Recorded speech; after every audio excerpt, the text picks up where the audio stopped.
এই গণতান্ত্রিক প্রক্রিয়াটা সম্পন্ন হবে। কিন্তু আমরা অলরেডি একটা গণতান্ত্রিক প্রক্রিয়ার মধ্যে আছি। আমি দর্শক, দেশ সন্ধ্যার একটি ছোট্ট বিরতি, ফিরছি একটু পর, সঙ্গে থাকুন। দেশ সন্ধ্যা আরো একবার স্বাগত জানাচ্ছি। আমরা একদম শেষ পর্যায়ে চলে এসেছি। জনাব আজিজুল বারী হেলাল, আপনার কাছে যে প্রশ্ন ছিল যে সংস্কৃতি দিতে পারছে কিনা আমি জানি না। আমি আপনি কথা বলছি এটাও সমস্যা, কিন্তু গত 16 বছর কিন্তু বিএনপিকে দমিয়ে রাখা হয়েছে। এইগুলো আমি বলি আগে কথা বলে, তবে রাজনীতির সংস্কৃতির পরিবর্তন হবে, এটাই বাস্তবতা। এখানে যারাই রাজনীতি, সব যে কোনো সংস্কৃতির পরিবর্তন হবে। সংস্কৃতি পরিবর্তন ছিল একটা বিষয়। আমার বক্তব্য হলো যে যে তুষার ইমরান একটা কথা বলেছে, ভালো কথা না কি ধরনের কথা এটা আমার জানা দরকার। যে রাজনৈতিক দলগুলো রাজনীতি করছে মানে কি বাংলাদেশে রাজনীতি আছে? আপনার পলিটিক্যাল সায়েন্সের রাষ্ট্রবিজ্ঞানী কি বলে যে সরকার যে ডেফিনেশন, যে উপাদানগুলো সরকার গঠনে লাগে তার মধ্যে রাজনৈতিক দল একটা উপাদান, তাই না? এবং সরকারও একটি পলিটিক্যাল গভর্নমেন্ট থাকে। বাংলাদেশে পলিটিক্যাল গভর্নমেন্ট কিছুদিনের জন্য থাকে না।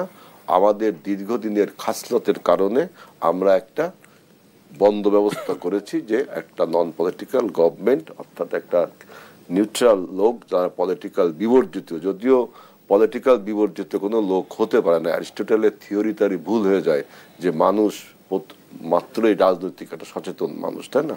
তারপরও আমরা কিছু নিউট্রাল লোক নিয়ে একটা তত্ত্বাবধায়ক সরকার করি, যে সরকারের অধীনে আপনার পরবর্তী নির্বাচনটা হবে এবং সে কিছু রুটিন দায়িত্ব করবে, ইমার্জেন্সি দায়িত্ব পালন করবে। এখন যদি আপনি রাজনৈতিক দলগুলো কাজ করছে তার মানে রাজনীতি আছে, এই কথাটা ঠিক না। রাজনীতি যেহেতু সরকার অরাজনৈতিক, অর্থাৎ রাজনৈতিক শূন্যতা ছিল, তাই না? রাজনৈতিক শূন্যতা কখনো যখন সরকারটা অরাজনৈতিক হয়। আপনার আওয়ামী লীগের আমল যে গণতন্ত্র ছিল না, কিন্তু তারপরেও বাংলাদেশের অন্যান্য রাজনৈতিক দলগুলো এই গণতন্ত্র ছিল না বলে চিৎকার করতো, তাই না? গণতন্ত্র ছিল না বলে চিৎকার করতো, মিছিল করতো, মিটিং করতো, বাধা পেত, মার খেত, গুম হতো, খুন হতো। সেই গুম খুন মার খাওয়ার সেই সংস্কৃতিটা নেই। এখন সবাই কথা বলে, কিন্তু কার কাছে বলছে? সে তো অরাজনৈতিক। সুতরাং এই অরাজনৈতিক সরকার যদি থাকে, রাজনৈতিক শূন্যতা যদি তৈরি হয়, তাহলে আমরা অতীতের অনেক প্রেসিডেন্স থেকে দেখতে পাই সেখানে নতুন করে ফ্যাসিবাদ তৈরি হয় বা মাফিয়া তৈরি হয়। যেমন 2008 সালে আপনার 2 বছর একটা মাফিয়া ছিল, 2 বছর একটি ফখরুদ্দিন মইনুদ্দিন সরকার ছিল অন্যায় অবৈধভাবে, এবং 2 বছর থাকার ফলে বাংলাদেশে কি জন্ম দিয়েছিল? 17 বছরের ফ্যাসিবাদ।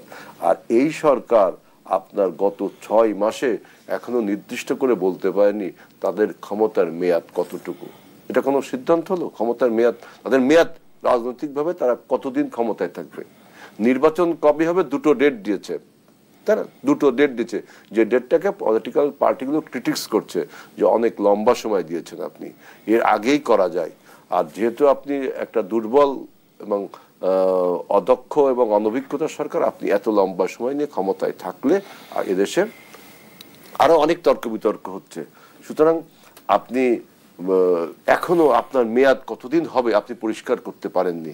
এই জন্য আমরা বলছি যে আপনার প্রত্যেকটা কথা কিন্তু ধোঁয়াশা, অস্পষ্ট। এর ফলে আমরা বলছি যে রাজনৈতিক শূন্যতা চলছে বাংলাদেশে এখন। এই শূন্যতার স্থানেই কিন্তু আপনার বিভিন্ন রকম ষড়যন্ত্র ভর করছে।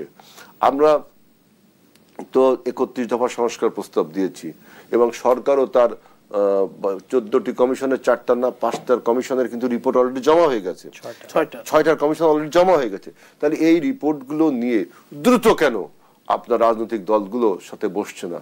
কথা হয়েছিল 31 ডিসেম্বরের মধ্যে সমস্ত কমিশনার রিপোর্ট দিবে এবং জানুয়ারির প্রথম সপ্তাহে সমস্ত রাজনৈতিক দলগুলোর সাথে বসবে। কিন্তু দেখেন, মিরাকেলি হোক আর অলৌকিকভাবে বলবো না, মানে উদ্দেশ্যমূলক ভাবে হোক বা যে কোনো কারণেই হোক, আবার সেটা দেরি হয়ে এখন হচ্ছে মধ্য ফেব্রুয়ারিতে বসবো। তো এই যে আপনি তো কোনো জায়গায় স্থির থাকতে পারছেন না আপনার সিদ্ধান্ত। আপনার 6টা সংস্কার কমিশন প্রস্তাব তো দিয়েছে, আমরা 31টা, আমরা মানে আমাদের সমস্ত রাজনৈতিক দল মিলেই দিয়েছি।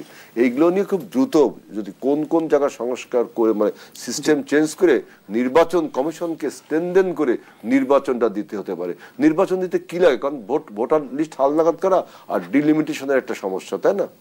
এই আপনার আসন ভিত্তিক যে সমস্যাটা রয়েছে, আর ভোটার লিস্ট হালনাগাদ তো হয়েই গেছে। আমি দেখলাম পুরো সারা ইউনিয়নে কাজ চলছে, আর হয়তো 15 দিনের মধ্যে আপনার হয়েই যাবে। প্রথমত সরকার বলছে যে ভোটার লিস্ট হালনাগাদ করতে নাকি 1.5 বছর লাগে, তো 15 দিনও লাগলো না, এই তো কাজ তো হয়েই গেছে। যে এখন তাহলে, এবং নির্বাচন কমিশন বলছে যে আমি ready to hold a national election. সুতরাং আপনি এখনো বিভিন্ন বাইনারি তুলছেন কেন? সরকার কেন এখনো রাজনৈতিক দলগুলোর সাথে এই সংস্কার বা যা কিছু করবেন যে তর্ক বিতর্কটা তুলছেন, এর ফলে কি হচ্ছে? ফ্যাসিবাদের সমস্ত অপকর্ম ঢেকে যাচ্ছে এবং ফ্যাসিবাদ বিভিন্ন বয়ান তৈরি করছে। সে বয়ানের ফলে আপনার এই ফ্যাসিবাদের প্রতিচিহ্ন মুছে ফেলা অনেক কিছু কে অনেকভাবে মানুষ সংজ্ঞায়িত করছে, অনেকভাবে সিম্প্যাথি গ্রো করার চেষ্টা করছে এই পরাজিত ফ্যাসিবাদ সরকারের এই অদক্ষতার ফলে, এই অনভিজ্ঞতার ফলে। সুতরাং আপনি কোন কোন জায়গায় সংস্কার করবেন, কি করবেন, সব প্রস্তাব জমা দেওয়া আছে, আপনি তারপরও কেন দেরি করছেন? সুতরাং আমরা বলছি যে 32 নম্বর ধানমন্ডিতে কালকে যে ঘটনা এখনো ঘটছে, এইসব ঘটনা কি আপনি নিজে ঘটতে দিচ্ছেন যে যাতে আপনি ক্ষমতার চেয়ারে বেশি দিন বসতে পারেন, ও তার নির্বাচনের বিষয়টা পিছনে চলে গেল, আপনার এইসব নিয়ে আলোচনা হবে? নাকি আপনি এটা নিয়ন্ত্রণ করতে পারছেন না, নাকি আপনি এদের বিচার করলেন না, বা আপনি এদের বিরুদ্ধে কোনো ব্যবস্থা নিলেন না? এই সব কিছু কিন্তু জনগণের কাছে একদিন পরিষ্কার হবে।